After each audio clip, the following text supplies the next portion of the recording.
Acompañada solo por un pequeño séquito, Merneptah entró en el templo, donde los sacerdotes, diezmado también por la terrible epidemia, lo recibieron con las solemnidades acostumbradas. Nosotros nos quedamos en la antesala que precede al presbiterio donde fue presentado el rey, por uno de los profetas, en ausencia del sumo sacerdote, enfermos y encamados. Entonces vimos a Merneptah inclinarse ante el ídolo. Levantó los brazos y la sonora voz resonó por las bóvedas: poderoso Osiris, te agradezco tu misericordia en la preservación de mi hijo, pero tiene misericordia también de mi pobre pueblo. ¿Serás menos poderoso que el Dios cruel de los hebreos?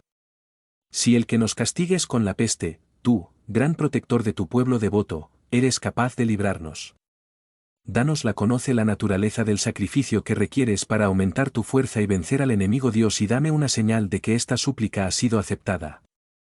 Todos nos postramos, y con los brazos en alto, unimos nuestras oraciones a las de nuestro faraón. Al mismo tiempo, los sacerdotes y sacerdotisas entonaron un canto sagrado, muy emotivo, al bien de sus arpas, esto en un ambiente que, por su fragancia activa, me conmovió hasta las lágrimas. Fue entonces cuando vimos aparecer pequeñas llamas en la bóveda, y descendimos sobre el altar, iluminando oblación preparada espontáneamente. Con este signo evidente de la gracia de Osiris, nueva esperanza, corazones fortalecidos, Merneptah también pareció tranquilizarse, y después de haberle prometido grandes sacrificios y ofrendas a los dioses, salían del templo. Aunque no se publicitó, la visita del rey al templo de Osiris se publicitó con enorme rapidez. Y cuando volvió a la litera, vio todas las calles a lo largo de la ruta llenas de una multitud compacta, desde que estalló en sollozos y lamentaciones. Cerca del palacio, tuvimos que parar. Sus cabezas se tocaron, ondulando como olas chirriantes, miles de brazos se alzaron, y, superando gemidos y lamentos, se escuchó el grito: ¡Que se vayan los hebreos! Ten piedad de tu pueblo, Faraón, ante la horrible peste cosecharnos a todos. Mira las casas vaciadas, amos y sirvientes mueren, pronto no habrá brazos para trabajar. Los pacientes de aspecto horrible fueron empujados hacia adelante. Mujeres desesperadas se enfrentaron a la litera, llevando a sus hijos cubiertos de pústulas y manchas negras en los brazos. De repente, la masa se comprimió, gritando y siendo aplastada, una luz se abrió dando paso libre a una fila de carretas atestadas de cadáveres envueltos en telas alquitranadas. Ante esta imagen, la multitud aterrorizada comenzó a gemir lastimeramente. «Todo perece», exclamaron, almas y cuerpos, porque en el cementerio los cuerpos son amontonados como animales inmundos, por falta de manos para embalsamarlos o enterrarlos honradamente. Entonces todos los gritos se fusionaron en uno: «Que se vayan los hebreos. Es nuestra única salvación». Con el rostro pálido, Merneptah se levantó de la litera y sus ojos deslumbrantes observaron a la multitud. Frenético que al verlo en esa actitud se quedó sin palabras.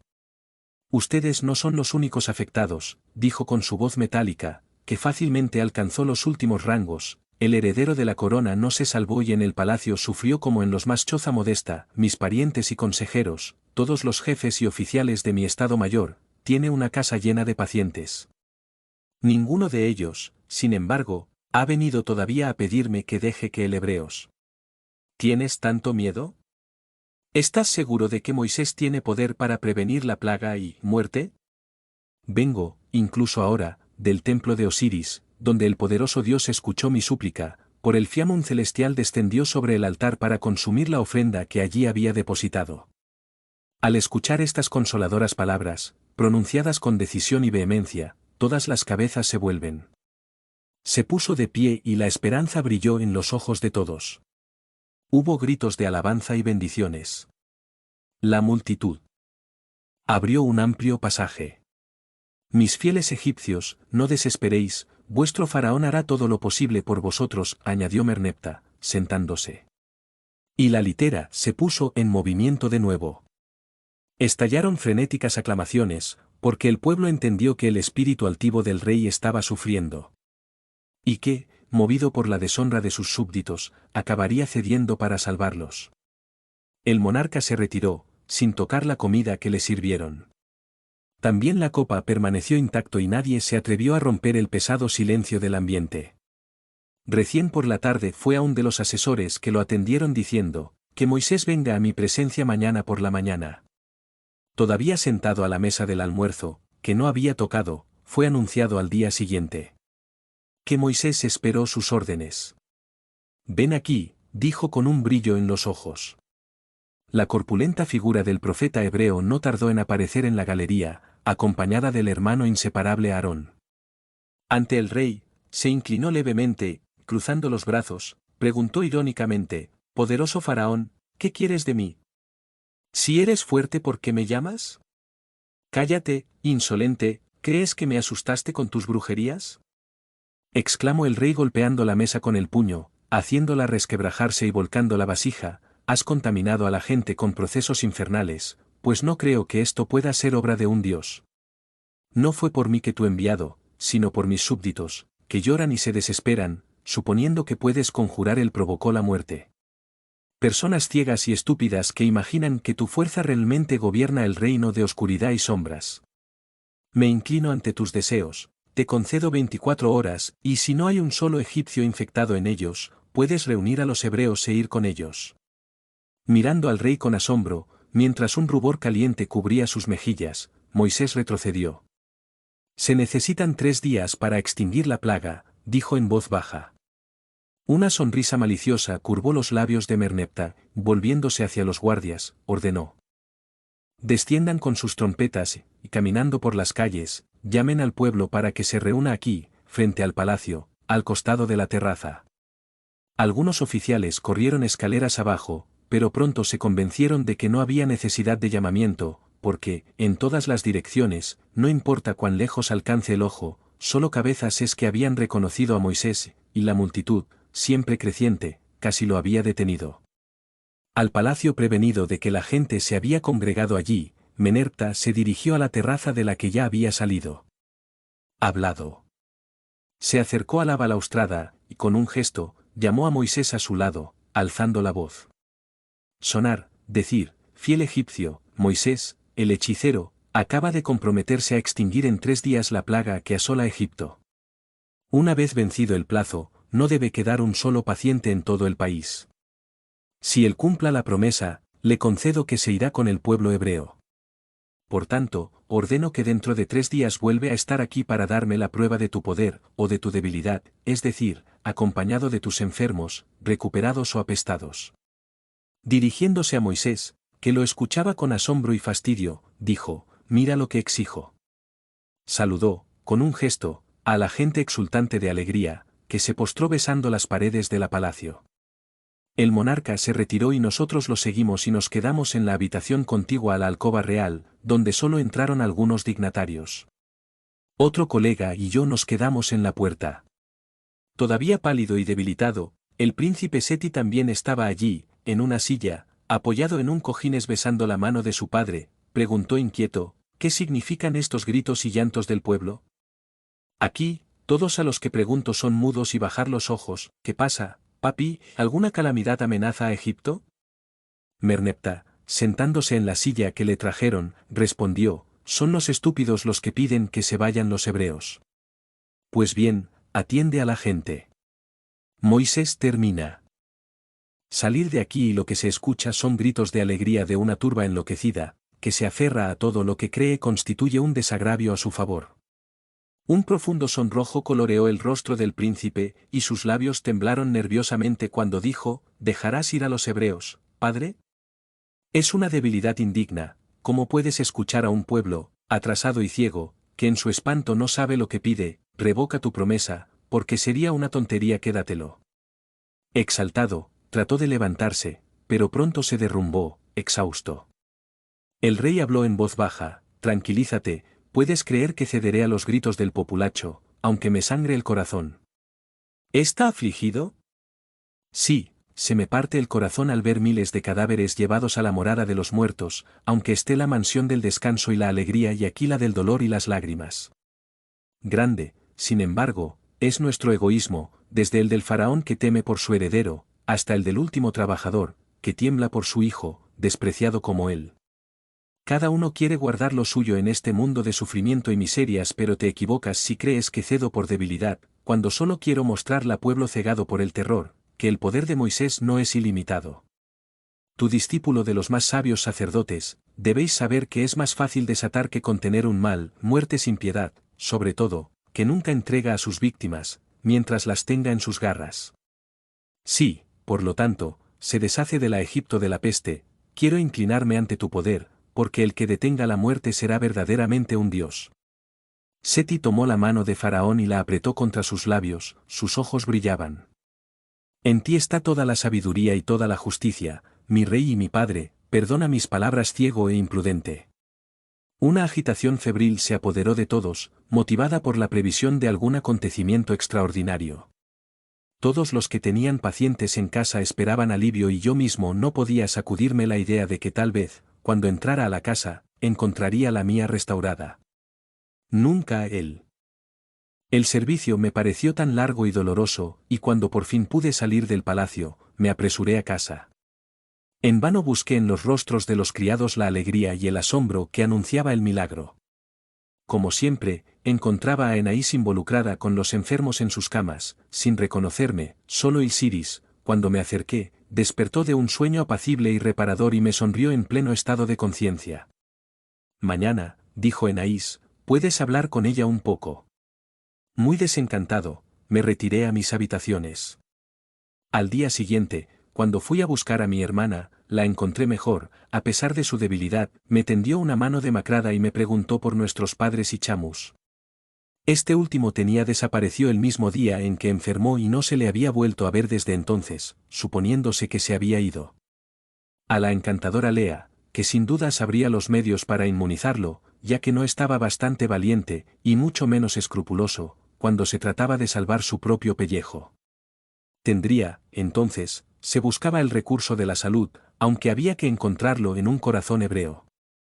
Aun así, me cuidé de ocultar mi desconfianza lo más posible, diciendo por el contrario que, probablemente, Chamus habría ido a la casa de Ramsés, donde vivía la anciana madre y donde estaba la presencia era indispensable para mantener el orden entre el personal durante la terrible epidemia. También añadí que debía estar bien, ya que no había tenido noticias suyas. El respeto. Tranquilizado y consolado, el convaleciente pasó a otro asunto. ¿Cómo fue Enaís? Vino a darme de beber, dijo siguiéndola con la mirada, ¿dónde compraste a esta hermosa y amable niña, Nechou? Como enfermera tal vez mejor que Aka y con eso dicho mucho. Enaís no es una persona para vender, respondí, ella es pariente de Kermosa, quien la envió aquí para cuidarte, cuando estaba a punto de perder la cabeza, al ver a los tres contaminado, por lo tanto, me alegro mucho de tu juicio. Isiris me miró por un momento y luego agregó con una sonrisa, Nechou, te gusta, no lo niegues, así que trata de comprárselo a Kermosa, quien especula y comercia, siempre que obtenga una buena ganancia, y en cuanto al supuesto parentesco, tengo mis dudas. No, nunca así, respondí, levantándome, porque la idea de comprar Enaís yo estaba disgustado sin saber por qué. En la mañana en que venció el plazo de 3 días fijado por Moisés y aceptado por el rey, me dispuse a llegar temprano al palacio. En ese interregno, nadie más había enfermado de peste, pero la gente todavía en todas partes notaron pacientes que luchaban contra el terrible morbus. En camino a palacio, encontré gran cantidad de camillas y carros llenos de pestilencias, que estaban alineados frente al palacio. Poco después, Merneptah apareció en la terraza, dirigiéndose a la gente, dijo, por lo que veo, no faltan pacientes, lo que prueba que yo tenía razón y que Moisés no es el omnipotente. La epidemia declina, pero no por su influencia, sino por una ley natural. La tormenta dura meses, ninguna epidemia puede aumentar después de haber alcanzado su máximo virulencia. Volved, pues, a vuestros hogares, confiad en la misericordia de los dioses y creed que vuestro faraón te cuida como un padre cuida a sus hijos. Aclamaciones y bendiciones respondieron a estas palabras. Quiero esperar a Moisés, dijo, entrando en la galería, ¿cree que podrá convencerme de que he dominado la peste? ¿Crees que he hecho algún negocio con la gente estúpida y aterrorizada? Si él basa su atrevimiento en eso, está muy equivocado. Habiendo llegado la peste a todos los organismos predispuestos al contagio, debe, a la fuerza, disminuir y cesar, ya que ya no encontrará dónde hacer víctimas. Los que permanecieron de pie seguirían estando sanos, incluso si la enfermedad duraba 1 año más. Moisés sabe lo que os digo, pero abusando de la ignorancia general, lo quiere basar en una ley poco conocida la liberación de su pueblo, haciéndonos creer que detuvo la marcha de la peste. La gente puede ser engañada en su buena fe, pero nunca un hombre sabio, un pensador. Escuchamos con asombro la palabra real. Sabíamos que Faraón a menudo trabajaba con sacerdotes, aunque nunca habló de ciencia. Habiendo llegado rápidamente a la pequeña sala de recepción, se sentó en la silla alta frente a él. Forma de trono, y poco después Moisés entró confiado y triunfante. Cumplí mi promesa. La peste fue sofocada. Los casos verificados disminuyen y así lo espero, Faraón, cumple tu palabra. Merneptah lo examinó con una extraña sonrisa. Tienes mucho espíritu, Mesu dijo irónicamente, pero no lo suficiente para el Dios que te dio en vía y cuya voluntad ejecutarás. ¿Serán las leyes de tu Dios diferentes a las nuestras? El cielo es el mismo para todos, para el hebreo como para el egipcio. El agua es igual de clara, la tierra igualmente fértil, el sol quema, el viento refresca, tanto a unos como a otros. Las mismas leyes rigen la vida y muerte. Cuando el Nilo se desborda e inunda la región marginal, las aguas solo llegan a cierto punto límite, y después de cierto tiempo, se retiran sin que ninguna voluntad humana pueda detenerlos o espesarlos. Lo mismo ocurre con la epidemia. Lo desataste sobre nosotros, ¿cómo? Es un secreto tú. Dígame, sin embargo, si la epidemia declina, ¿cómo prueba que su declinación es el resultado de su acción o de la voluntad de Jehová? Precisamente esta mañana mis asesores me leyeron informes que demuestran que en Tanis y pueblos cercanos, ninguna casa está completamente desocupada, el número de víctimas varía de 3 a 40 en cada familia. Por otro lado, se comprobó que los no alcanzados en los primeros días del brote epidémico salieron ilesos, a pesar de asistir a los enfermos. Los inspectores del cuartel hebreo también informan que allí se consumían cadáveres. Secretamente, ¿no serían pestilenciales los que, a pesar de vuestro conocimiento, no podríais preservar de contagio? Sin embargo, esto es secundario. Lo esencial es que las 3/4 partes de la población de Tanis queda afectado y el resto pereció. ¿Cómo detuvisteis la epidemia, ya que los que estaban ilesos probar nada? Dijiste que dentro de 3 días no debería haber un solo paciente en el país. Esta condición no se cumplió, ya que no se puede, en cada cuerpo contaminado, respirar fuerza y salud, algo que solo Dios puede hacer, pues no eres más que poderoso hechicero, un gran genio del mal, que se dedica a su salvaguardia personal contra merecido castigo. Pero no os entregaré a los hebreos, y tened cuidado de que detrás de este Dios, que dices enviado, no encuentro al ambicioso agitador que emplea la ciencia adquirida en los templos de Egipto para destruir la tierra que lo crió. No es Jehová quien necesita un pueblo sobre el que reinar él, eres tú. Un gran calor se extendió por el rostro expresivo de Moisés y sus ojos lanzaron llamas, mientras arrugaba la tela de su capa. Exclamó con voz ronca y sibilante, levantando el puño cerrado hacia el cielo, el Dios supremo que me envía se encargará de demostraros su poder. Luego, ahogado por la rabia, dio media vuelta y casi salió corriendo. Nos asombró la astucia del discurso de nuestro faraón, quien, sin decir una palabra, encabezó alto, descendió del trono y se fue a sus aposentos. Haciendo una pausa en la primera sala, votó a favor de los que le acompañaban y decían gravemente, creo que esperas algún daño que nos prepara Moisés, pero debo decirte que hoy, a la luz del día, estaba en el templo y los astrólogos me informaron que las estrellas predicen pronto una tormenta horrible, fruto del tremendo calor de los últimos tiempos. No tú asustaos y no lo toméis como un castigo de Moisés por nuestra intransigencia. Moisés también leyó en las estrellas la proximidad de la tormenta y él, tal vez, quiera hacernos creer que la desató para nosotros. Para castigar. Pero no se deje engañar, si hubiera previsto mi negativa, no hubiera venido triunfante y, además, los sabios hicieron la predicción antes de esta entrevista nuestra. Mientras se alejaba, más de una mirada inquieta se volvió hacia la bóveda azulada, donde no había menos nube, excepto el aire bochornoso y el sol abrasador, despiadado, abrasador de la tierra exhausta. Los días siguientes transcurrieron tristemente bajo la impresión de vagos temores. No pasó nada de extraordinario, pero uno intuía alguna desgracia. Mis padres estaban fuera de peligro, totalmente convalecientes. No hay nada nuevo en el palacio, excepto ser la perspectiva de un suntuoso banquete ofrecido por Faraón para celebrar el restablecimiento del heredero que, por primera vez, volvería a ocupar su asiento en la mesa. Ese día, cuando me disponía a ir a palacio, Chamus llegó abatido, desfigurado sin duda por el terror, porque no había estado enfermo. Recibido con los brazos abiertos, no pude, sin embargo, escuchar la fantástica historia de sus aventuras, porque no tuve tiempo.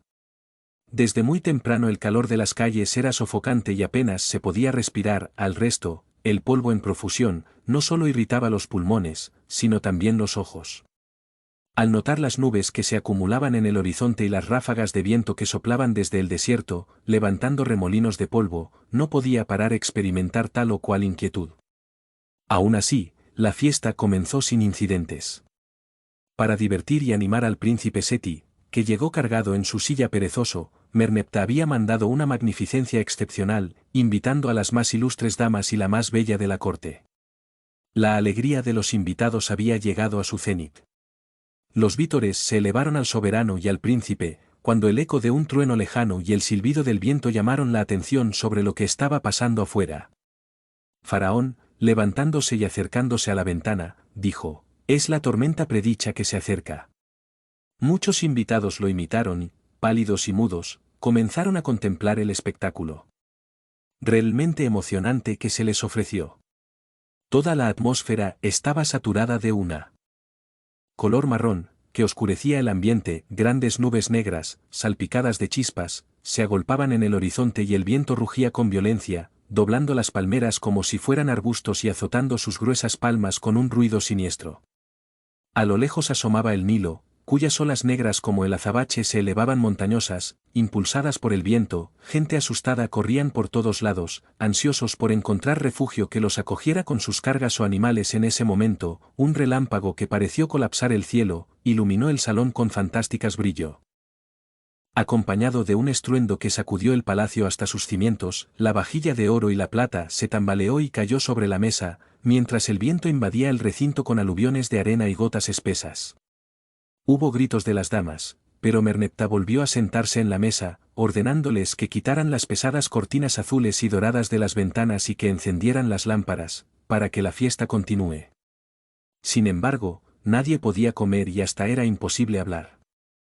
Dada la furia de la tormenta.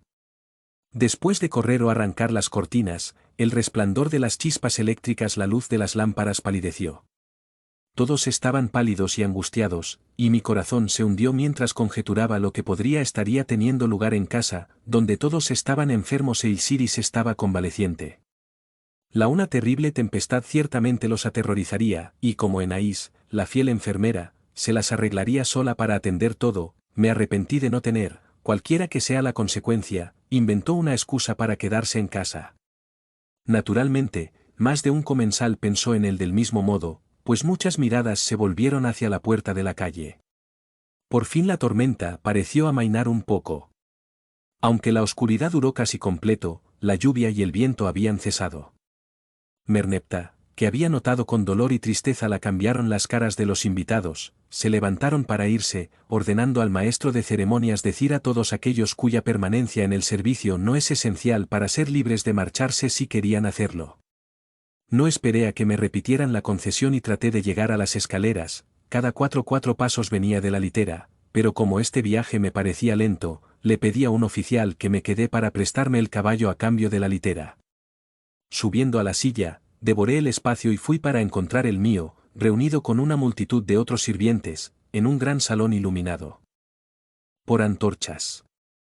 El periodo de calma y calma no duró mucho, ya que apenas veía la casa, el tormenta se intensificó. Los relámpagos y truenos crepitaban sin interrupción y la lluvia era más torrencial, y en el mismo momento en que el caballo, cubierto de espuma, se refugió conmigo bajo el dosel de espesor desde la puerta de entrada al patio, un granizo del tamaño de huevos comenzó a caer ruidosamente. Ensordecedor. Entregué el animal a un sirviente, subí las escaleras y entré en la galería, débilmente iluminado por una antorcha y un relámpago. Noté una larga fila de verdaderos espectros, pegados al pared y apoyándose unos a otros. Algunos mantenían la cabeza entre las rodillas, otros cubiertos con la ropa en sí, eran los esclavos y sirvientes afectados por la peste que habían dejado sus camas, acosados por el terror y ahí estaban. Creyéndose más seguros contra la terrible tempestad, que pensaron que representaba el final de sus días. Cuando me vieron, gritos de angustia venían de todos lados. Brazos deshuesados girados para mí.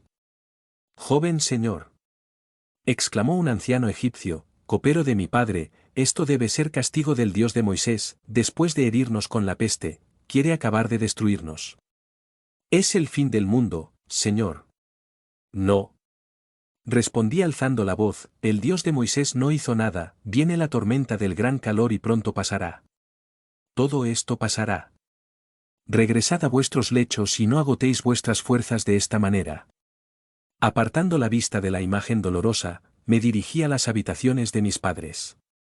En una habitación tuve que cruzar, vi una figura femenina de pie junto a la ventana. ¿Quién está ahí?, yo pregunté. La figura se estremeció y corrió hacia mí. Un relámpago me permitió ver el rostro pálido y asustado de Gine. Tocándome angustiada, me preguntó, ¿eres tú, Nechou? ¿No te hirieron las piedras, no te hicieron ningún daño? ¡Qué cosa tan horrible! La atraje hacia mí, temblando como un tallo verde y ella no se resistió. Enaís, le susurré al oído, temblaste por mí. También me gustas, pero dime, ¿me amas entonces?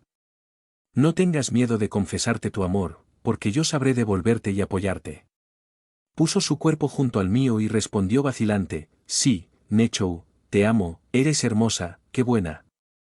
Nadie me ha distinguido como tú, pero, nada puedes hacerlo por mí pertenezco a que hermosa y ella exige que ame solo a él, a quien temo y lo detesto, y ante quien se inclina como los demás, aunque se jacta de que él la obedece. Él, por otro lado, no cederá a pesar de no enfrentarme más, luego de conocer a la hermosa y altanera Esmaragda. Como mordido por una serpiente, retrocedí, Enaís, ¿qué dices, Pineas como tú? Entonces, ¿no estás relacionado con Kermosa? Se arrodilló con las manos entrelazadas y vi, en un relámpago, su hermoso rostro inundado de lágrimas y desfigurado por la desesperación. Me dijeron que soy hija de un noble egipcio, cuyo nombre no sé, pero siempre me han tratado como esclava y en Pineas debe haber visto un solo amo a quien obedecer. Me amarás menos por eso, ahora que sabes quién soy. Un sollozo estalló en su voz y me sentí avergonzado de mí mismo, ¿estaba loco o ciego? La hermosa criatura, entregada a Pineas como esclava, no pertenecería en cuerpo y alma a tu señor, sería culpa de ella, cuando llegué en segundo lugar a amarla, allí. Lo levantó y, apretándolo contra su corazón, dijo, te amo a pesar de todo, Enaís, y te libraré del yugo de Kermosa a toda costa. Agarró mi cuello y presionó sus ardientes labios contra los míos.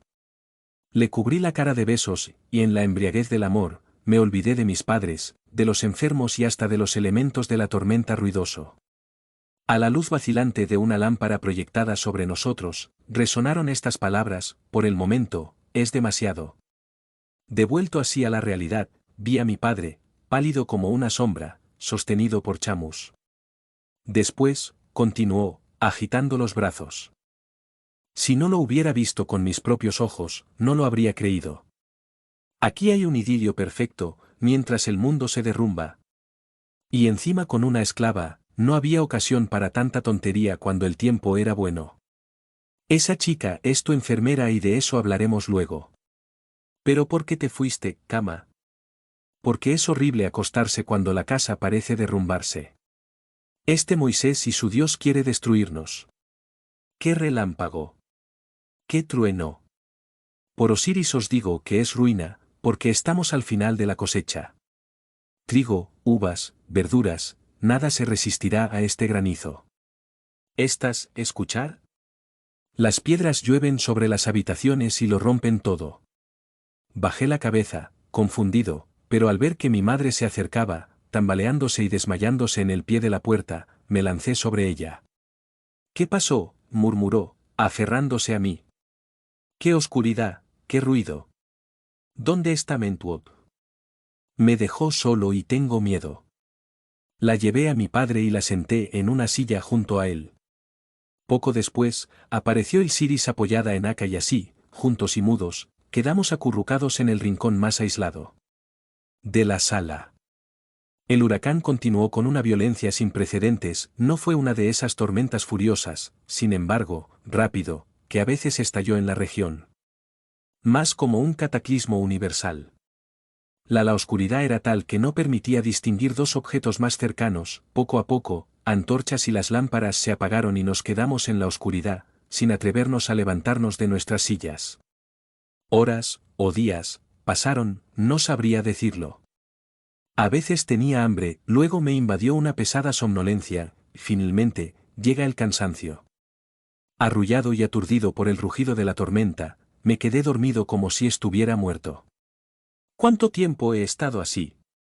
Ni siquiera sabría cómo decirlo. Lo que puedo decir es que cuando me desperté, era de día. Salté y observé a los que me rodeaban. Unos pasos más allá, vi a mi padre igualmente dormidos y exhaustos como cadáveres. El aspecto de la habitación era desolado. Charcos. Agua por todo el suelo, fragmentos de jarrones preciosos, arbustos raros colocados cerca de las ventanas, sin hojas bajé, reuní a la gente aún asombrada, ordené a algunos que prepararan una comida y eran otros para sus amos. A continuación, desperté a mis padres y tan pronto como estuvieron alimentado y acomodado, les dije que iría a la ciudad a informarme de lo sucedido en el palacio y averiguar cuánto había durado realmente la tormenta, que la oscuridad no había permitido calcular. Tan pronto como tomé una comida ligera, me fui con el corazón apesadumbrado. Enaís había desaparecido y eso me preocupaba mucho más que los sucesos palaciegos. Las calles seguían llenas de gente, desde entonces desfigurado y apaleado, en la tarea de criar alimentos. Algunos hablaban en grupos. Otros, convalecientes, aún con las marcas de la peste, intentaban moverse con apoyo. En un familiar o en bastones, y todos comentaban y discutían los hechos. Entre los asombrado, vi entre la multitud que circulaban muchos hebreos, circunstancia tanto más extraña cuanto que, en los últimos tiempos, todos los que podían se escondían. Y ellos parloteaban que no habían visto nada o oído, porque en sus casas siempre había hecho buen tiempo, con un día despejado. Los egipcios de mente simple se agolparon para escucharlos, mudos de terror y asombro. De paso, fingiendo indiferencia, razonó de mí para mí, pueden hablar, pero ¿quién probará que el clima entre ellos era claro y no llegó a sus oídos el estruendo de la tempestad? Cuando nadie salía de casa, después del discurso del faraón, lo vi a través de un prisma diferente. Fue, pues, por mandato suyo que los hebreos informó este milagro, para impresionar a la gente. Fui a donde me llamaba mi corazón, es decir, a la casa de Kermosa, seguro de que allí encontraría a la hermosa Enaís, antes de ir al palacio. El chico de guardia me informó que todos estaban dormidos excepto Pineas. Así que fui directamente a él. Encontrándolo como siempre, absorto con sus papiros. Aunque bastante demacrado, parecía muy satisfecho, dándome la bienvenida con una sonrisa que aumentó mi tortura y me hizo sonrojar. Sin darme tiempo a hablar, inmediatamente dijo con sutil ironía, entiendo. Vienes por Enaís, que te gusta y que quieres tener a toda costa. Sentí toda la sangre subir a mi cabeza. ¿Cómo puedes saberlo? Fue ella misma quien me confesó, respondió con calma. ¿Crees que ella podría ocultar algo de su maestro? Conforme, bajé la cabeza. Tienes razón, eres el señor y he venido a adquirirlo, estipula el precio. No creo que Enaís esté a la venta, sin embargo, llévate bien con mi madre, porque ella fue la única quien la educó y todo lo que concierne a las mujeres de la casa está bajo su dirección y eso no me importa. Entrometerse. Entendí que no quería involucrarme en negocios y le entregué el caso a Kermosa, quien aprovecharía para regalarme una sangría. Pinos astutos. Así que cambié de tema y pregunté, ¿qué piensas de los últimos acontecimientos? ¿Nada? ¿Cómo crees que terminará todo esto? Insistí. Es difícil de predecir. Evidentemente, no quería comentar. Me levanté. ¿Cuándo puedo hablar con Kermosa? Pregunté, despidiéndome con frialdad. Hoy o mañana, como quieras, respondió, fingiendo no haber notado mi frialdad. Me dirigí al palacio, donde todos seguían hablando de la tormenta y el milagro de inmunidad de los hebreos. Un oficial amistoso, que había estado custodiando la habitación del faraón, relató que el consejeros informaron al rey del extraordinario milagro y que el pueblo deseaba ardientemente ver parte en los hebreos, cuya presencia se hizo intolerable. Merneptah, sin embargo, se mostró intransigente, enojado, declarando que, una vez pasada la oscuridad, poco importaba que los judíos si lo habían experimentado o no y en cuanto a su liberación, ni siquiera quería oír hablar de eso. Con la aparición de Moisés en la sala, se interrumpió la conversación. Los centinelas, mudos de terror, le habían dejado pasar, y cuando, con voz tranquila e imperiosa, les ordenó que lo anunciaran, nadie se atrevió a hacer lo que él deseaba, es decir, expulsarlo de una vez por todas. Ordenó entrar a Merneptah y lo seguimos, quedándonos en la puerta mientras él se acercó al trono y preguntó sin más preámbulos, soberano de Egipto. Por última vez, quiero saber si quieres obedecer la voz de Jehová y salir parte el pueblo de Israel. Faraón lo inspeccionó con una mirada altiva y gélida. Con un tono metálico de voz donde se evidenciaba una sorda indignación, respondió, no. Y a ti, Moisés, te digo que estoy harto de tu insolencia y te ordeno que abandones la Egipto dentro de 3 días.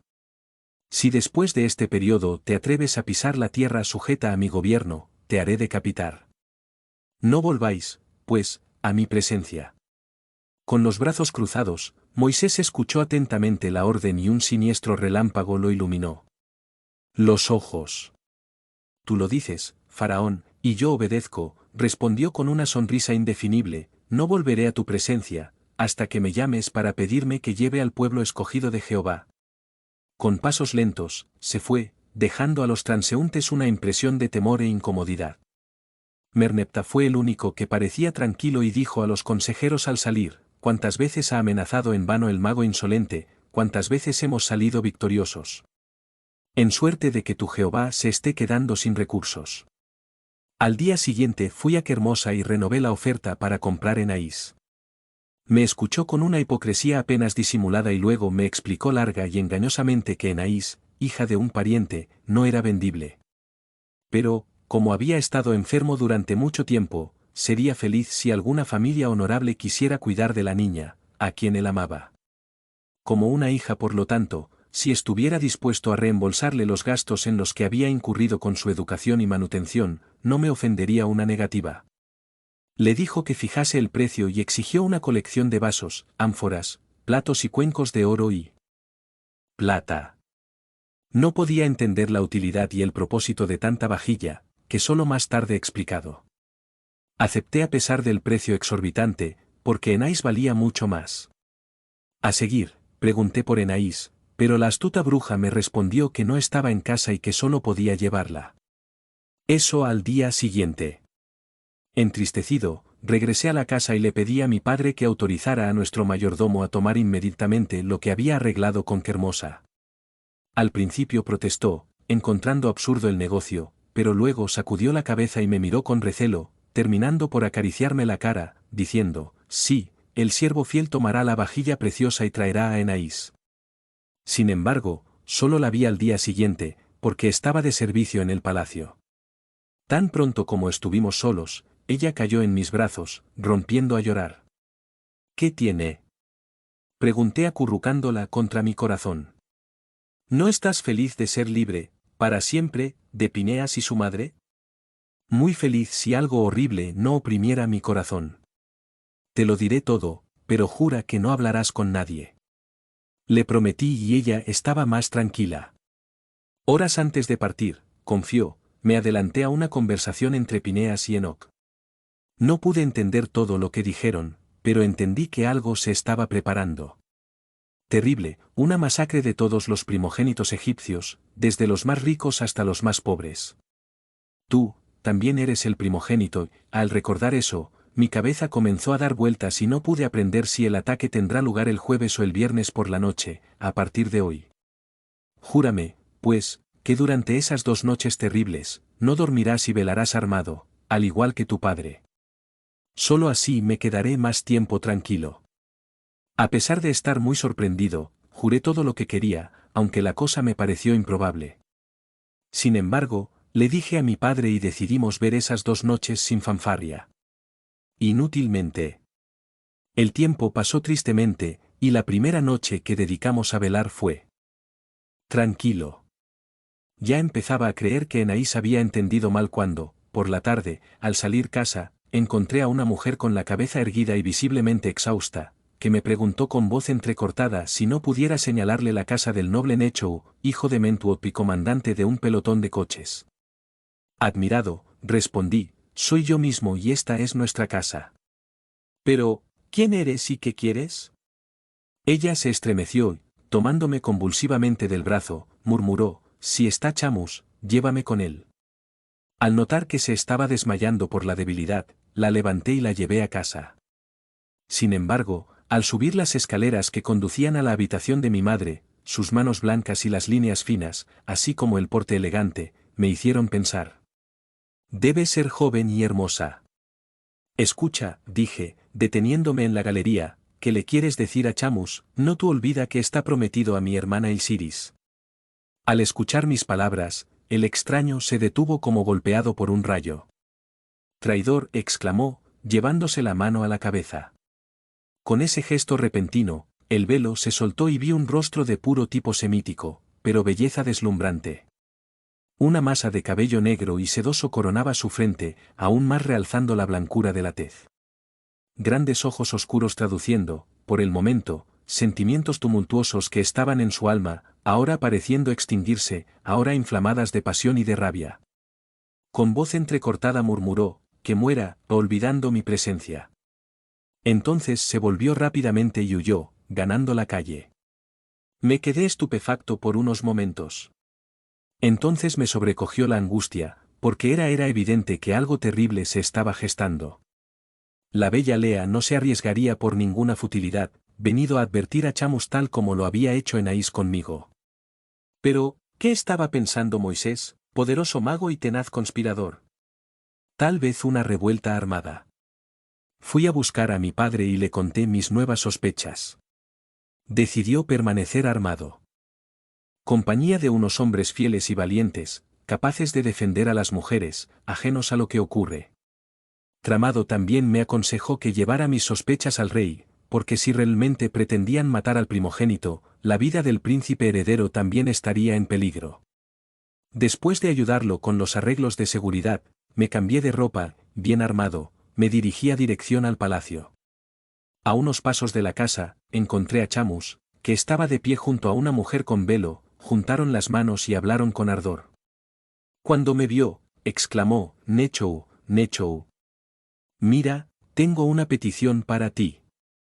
Esta es mi querida Lie, a quien estamos agradecidos por la salvación de nuestros rebaños, dejó a sus propios padres para encontrarse a sí misma conmigo, pero le confesé que estaba prometido con tu hermana. A pesar de esto, me perdonó y prometió guardarme la amistad. Como teme la ira de su padre, le gustaría ir mañana a Budastis, a la casa de un pariente, quien intercedería en su favor. Sin embargo, no tiene dónde quedarse esta noche y te ruega alojamiento. Espero que no lo rechaces. Isiris no necesita saber nada. Temí recibir a esa criatura en la casa, precisamente en esa noche angustiosa. Sin embargo, negar asilo por unas horas a una chica que, en todo caso, había venido con buenas intenciones, me pareció cruel. Por lo tanto, acepté.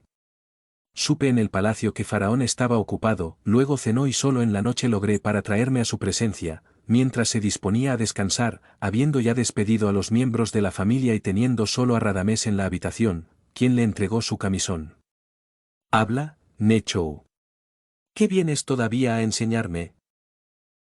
A pesar de que estaba molesto por la presencia del conductor del auto, a quien odiaba visceralmente, por la conducta que había tenido con Esmaragda, y por su cobarde malicia, he expuesto en pocas palabras lo que sabía y la presunción de que algo malo se estaba gestando. Mientras hablaba, observó a Radames y noté que se había estremecido y que su mirada había adquirido una expresión equívoca y de odio. Faraón me escuchó con atención. Te agradezco, muchacho vigoroso y devoto. Es posible que el miserable conspirador, decepcionado de sus esperanzas, considera alguna sangrienta venganza. Sin embargo, una masacre general me parece demasiado arriesgado eliminar a mi heredero. Pero tomaré mis precauciones. Radames ordenará que se dupliquen los centinelas en el ala del palacio ocupada por Seti y buscará saber, además, quién mandará la guardia nocturna de sus aposentos. Sé que es Setnech, dijo Radames. Es un oficial valiente y valeroso, en quien se puede confiar, añadió Faraón. Mientras tanto, únete a él, Necao, para proteger a tu futuro rey. Radames se volvió hacia el rey y, arrodillándose, habló en tono suplicante: concédeme también, poderoso hijo de Ra, mi señor y benefactor, la gracia de velar con del príncipe, la esperanza de Egipto, de lo contrario no tendré un momento de descanso. Tu pedido es concedido, respondió Merneptah amablemente, ve a dormir en paz, seguro de que 3 hombres fieles y devotos velan por el príncipe. Inmediatamente me dirigí a los aposentos de Seti, aunque no me importaba particularmente. Afecto, además, sabía poco del príncipe, cuya conducta reservada y altiva mantenía a los demás alejados de él. Propios íntimos. Aún así, era la esperanza de la dinastía, el heredero del más grande de los reyes del mundo. Egipto, y, para defender su augusta cabeza, de un ataque de los hebreos, tuve que derramar el última gota de sangre. Setnech estaba molesto con mi presencia y solo se calmó cuando Radames susurró con él. Se duplicaron los centinelas de los puestos y se establecieron nuevos puestos, incluso dentro del galería que conduce al dormitorio. Hechos los arreglos, me presenté al príncipe. Estaba acostado, pero aún no durmió, apoyado en su codo, parecía absorto en sí mismo y se sobresaltó por mi presencia, pero luego me hizo una señal para que me acercara y me preguntó amablemente por qué había ido allí. Arrodillado junto a la cama, le informé de nuestros temores y precauciones. Vaya. Miserable, murmuró, dame el puñal que está en el banco, que no quiero quedarme desarmado. Cumplí con su pedido, y con una respetuosa reverencia, salí a hacer una ronda más. Al llegar a la galería, dijo Setnech, encogiéndose de hombros, creo que todo esto es un rumor falso, ven y tómate una copa de vino con nosotros, revivir fuerzas.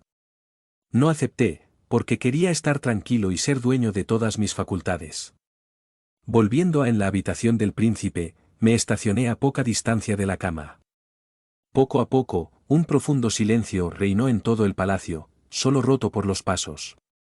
Voces fuertes y melodiosas de los 2 oficiales que marchaban por el pasillo. De vez en cuando, un esclavo se deslizó descalzo hacia los fogones, repartidos en varios lugares, reviviendo las brasas y renovando las esencias. Me apoyé en una columna y me quedé quieto como una estatua. Mientras permanecía así, vi a Radames pasar lentamente. A pocos pasos del soldado había una gran estufa, en la que un esclavo acababa de avivar las brasas y soltar perfumes. Al pasar junto a él, el conductor del carro parecía se detuvo un momento, oculto por una columna, y vi que metía la mano debajo de la estufa, cuyo la llama crepitó de repente, como si le hubieran arrojado alguna sustancia. Casi lo mismo instantáneamente, reapareció y continuó con sus rondas, sin mirar en mi dirección. Me froté los ojos. ¿Había soñado? Todo sucedió tan rápido que incluso dudé de la testimonio de los sentidos. Sin embargo, avancé hasta la puerta y seguí a Radames con la mirada. En el al final de la galería, lo vi detenerse junto a Setnech, y luego de un rápido intercambio de palabras, se acercaron. Una mesa, donde había ánforas de vino y vasos de alabastro llenos de agua. Riego en uno de los jarrones un lienzo de lino blanco, con el cual se frotaban las manos y la cara. Como volviera ocupando sus puestos, no pude descubrir nada sospechoso y me alejé, sacudiendo la cabeza, para unirme Seti, que parecía haberse quedado dormido. No me es posible calcular el tiempo que pasó, hasta que empecé a sentir, poco a poco, extraño entumecimiento en todos los miembros, pronto seguido de inexorable somnolencia. Es cierto que me había desmayado la noche anterior, pero confieso que no tenía sentido, en toda mi vida, tanto cansancio. La cabeza daba vueltas, las piernas temblaban y se doblaban, a párpados, pesados, cerrados a pesar de toda resistencia. En ese momento creo daría, por una hora de sueño, hasta un miembro del cuerpo. Sin embargo, no quería dormir, debido a mí la vigilancia de esa noche dependió, quizás, de la vida del príncipe heredero. Luego luchó, sudando, contra el sopor que me embargó. De repente, los ojos vacíos y somnolientos encontraron una palangana con agua, colocada cerca de la cama, que servía para empapar las compresas que Seti solía pedir durante la noche, porque, desde que había caído enfermo de la peste, sufría frecuentes dolores de cabeza. Reuniendo las últimas energías, me dirigí tambaleándome hasta la mesa, quitándome el casco, hundí las manos y la cara en la palangana. Me sentí refrescado, pero cansado y somnoliento, al punto de no poder retomar el posto original al lado del columna. Me apoyé contra la pared y solo entonces me di cuenta de que un viejo esclavo, que no salía de su príncipe y que miraba a los pies de la cama, se tendió en el estrado y se durmió profundamente. Traté de escuchar tan atentamente como me lo permitían mis sentidos embotados, nada rompía él. El silencio ambiental y hasta los pasos de los guardias habían cesado, las estufas ya se fueron, se apagó y una penumbra reinó a lo largo de la pared, proveniente de la terraza. Me froté los ojos pensando que estaba medio dormido, pero en ese mismo momento me sentí casi petrificado, una forma humana, vestida con un largo hábito blanco, con la cabeza envuelta en un velo negro, apareció en el poste de la cama y una gran daga brilló en su mano levantada y se clavó, en un instante, en el pecho del príncipe. Seti se enderezó y agarró al asaltante, pero dando un grito, cayó de espaldas inerte. Como golpeado por un rayo, me quedé inmóvil. Luego, reuniendo todas mis fuerzas, me sacudí el letargo. Y me lancé al asesino mientras recogía en un vaso la sangre real que brotaba de la herida. Luché con el miserable tratando de derribarlo, pero desafortunadamente el extraño me dejó atónito. Le quitó fuerza y destreza. El hebreo forcejeando trató de apuñalarme y al final al verme caer con un empujón más fuerte, huyó llevándose el vaso. Caí, golpeándome la cabeza contra el suelo y solté un grito agudo, pero nadie me ayudó. Me levanté con dificultad, agarré una lámpara y corrí a la galería. Lo primero que noté fue la centinela tendido en el suelo, profundamente dormido. Adelante, un segundo y todavía un tercero, en un banco de piedra, más allá, Radamés y Setnech igualmente extendidos, hundidos en profundas dormir. En vano los sacudí, gritándole al oído. Como último recurso, les lancé el contenido de un florero que estaba sobre la mesa y luego dieron un brinco, atónitos, con los ojos muy abiertos. Seti fue asesinado, exclamé con voz ronca, corriendo hacia adelante y repitiendo lo mismo grito, que resonó en todas las habitaciones y pasillos. El heredero fue asesinado, Seti fue asesinado. En un instante, el palacio pareció despertar. De todos lados aparecieron esclavos empuñando antorchas y oficiales blandiendo armas. Y toda esta gente aterrada, la aterradora noticia repetida a coro, que resonó de galería en galería, sembrando confusión y pavor. A la entrada de una habitación, Merneptah se puso repentinamente pálido y medio descompuesto, justo cuando había dejado su cama, rodeado de guardias y criado. Cuando lo vi, me di la vuelta y todos nos dirigimos a las habitaciones de Seti, ya llenas de gente. Quien, aterrorizado, se acurrucó junto a la cama en la que yacía el príncipe, con la cabeza hundida, descubierta, mientras el viejo nubio, temblando como un palo verde, trataba de vendar la herida de su pecho con un compresa húmeda. Al ver esta pintura, el faraón dio un grito, se tambaleó y no vi nada más, ya que las fuerzas abandonado, los oídos zumbaban y todo giraba a mi alrededor. La lámpara se me cayó de la mano y perdí mis sentidos.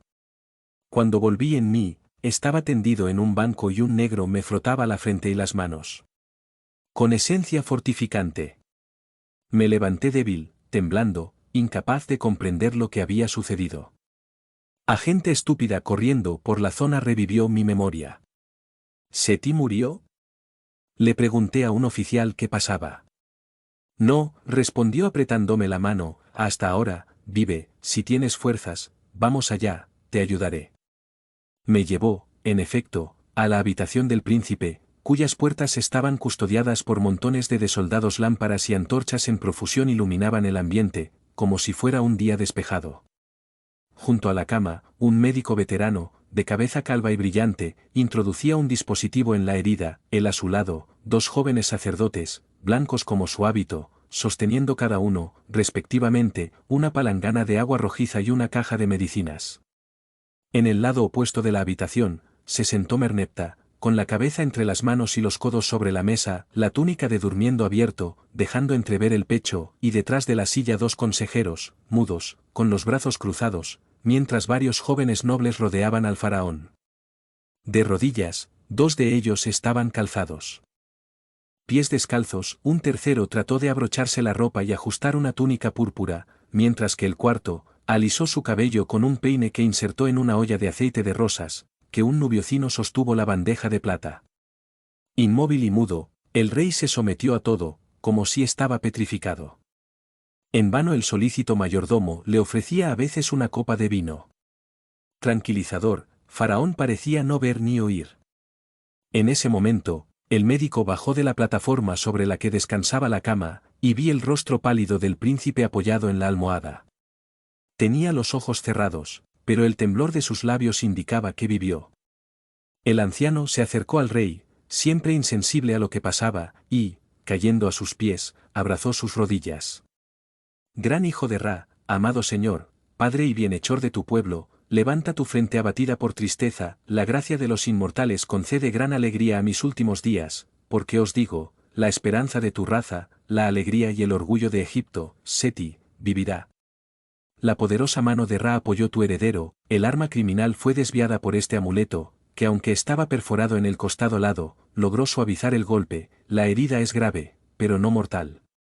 Merneptah levantó la cabeza, un leve color tiñó sus mejillas, tomando el amuleto, extendió los brazos en ferviente acción de gracias. Si tus palabras son ciertas, anciano, si tu conocimiento guarda a mi hijo, este día será verdaderamente un día de felicidad para ti y tu descendencia.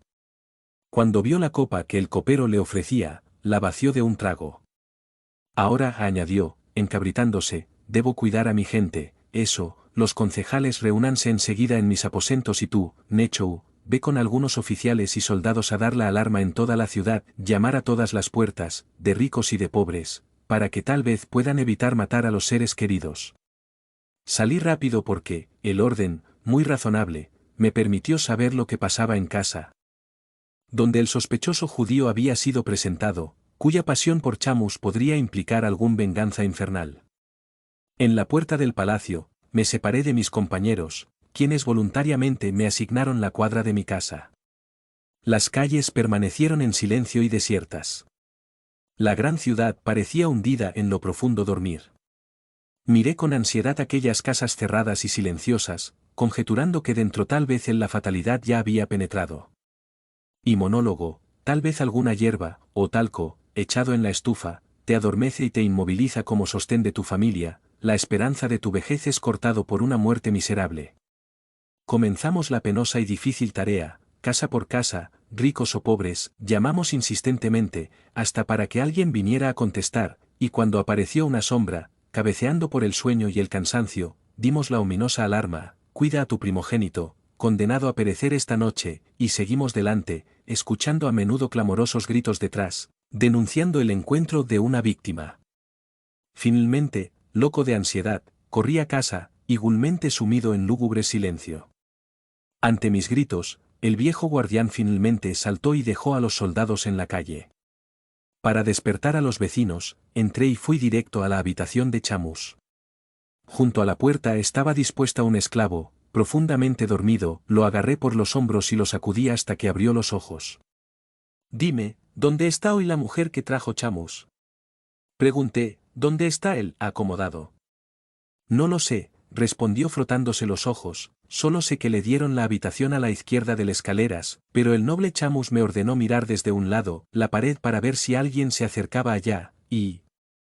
añadió, rascándose la cabeza, parece, saltó la pared.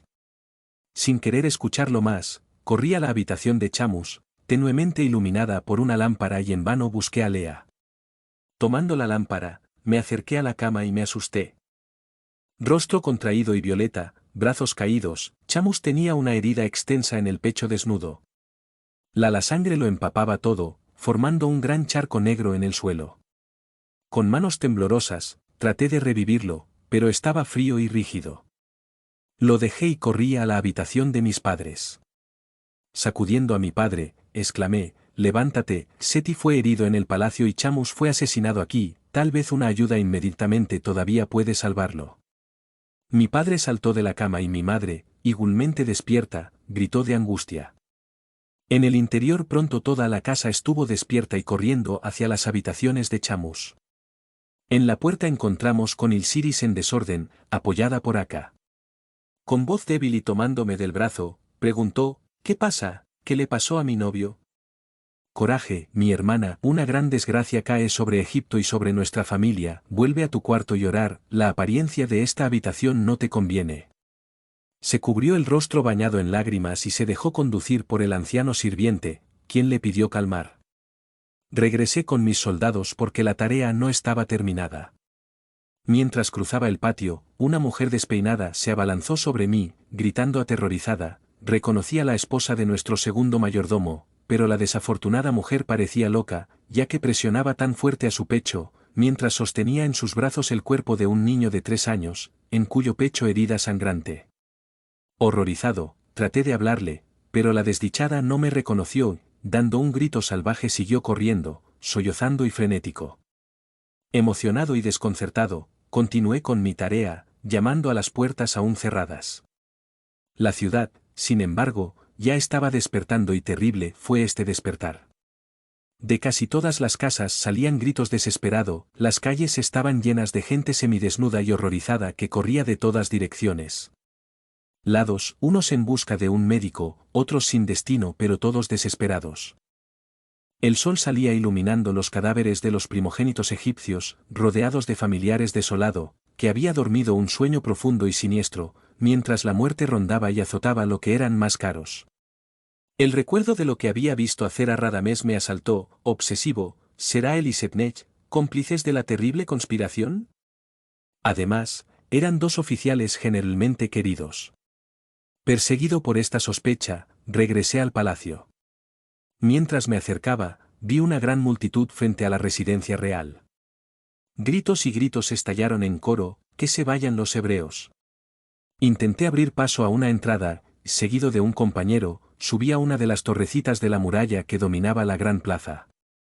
El compañero me informó que Seti vivía y Faraón presidía un concilio, que había reunido en una habitación contigua a todos los escribas del palacio que habían despachado un destacamento militares en busca de Moisés, para llevarlo ante el rey lo antes posible. Mientras hablábamos, la multitud afuera creció hasta tal punto que todas las cabezas se volvieron. Sonó y aquella masa negra, febrilmente agitada, se movió en todas direcciones, perdiendo de vista. Los lamentos, los gritos y las súplicas, para que Faraón se mostrara, eran cada vez más fuertes. Merneptah, sin embargo, todavía retuvo con los consejeros, gobernadores y comandantes de cuerpo, no se apareció. De pronto estalló un tumulto, alguien habría dicho, la prolongada ausencia del rey habría inspirado a la gente, que había muerto, así como Seti, cuyo estado de salud ignoraban. Pero el hecho es los gritos continuaron, mataron a Merneptah y al heredero. Moisés quiere ceñir la corona y nosotros estaremos presentes tu misericordia. ¿Quién nos protegerá? ¿Quién gobernará sobre nosotros? Presionando contra las paredes, la masa se lanzó hacia adelante. Muéstranos a nuestro faraón, vivo o muerto, queremos saber la verdad. Ululó miles de bocas. Y como un loco, la gente atacó las puertas del palacio, tratando de vencerlos en lucha con los soldados, quienes, cerrando filas, con las armas en la mano, embargaron a los boleto. Sin duda advertido de lo que estaba pasando, el faraón apareció en la terraza. Al verlo, las masas cegados por la desesperación, retrocedieron como una inmensa ola, lanzando gritos de alegría y alivio. Todos los brazos se volvieron hacia él en silenciosa súplica. Merneptah, con voz sonora y metálica, anunció al pueblo, en breve pero enérgica palabras que, de acuerdo con la opinión de todos los consejeros y sabios, habían decidido expulsión inmediata de los hebreos, de modo que al ponerse el sol los últimos habían abandonado Tanis, y en 3 días se despejó el territorio egipcio. Gritos de alegría y reconocimiento ahogaron las últimas palabras del soberano y la multitud comenzaron a dispersarse, proclamando por todas partes que los hebreos finalmente iban a abandonar el país. Entré y fui a la sala de recepción, porque quería presenciar la entrevista con Moisés. En la galería que la precedía, unos escribanos se afanaban en escribir en rollos de papiro el decreto libertador del pueblo de Israel, que debe ser leído y publicado en todo Egipto. A través de las columnas de la galería se podía ver a Merneptah, pálida y con los ojos brillantes, sentada a la mesa. Plataforma Alta firmó los papeles que le entregó un antiguo asesor, mientras otros los dignatarios inmediatamente les pusieron el sello real.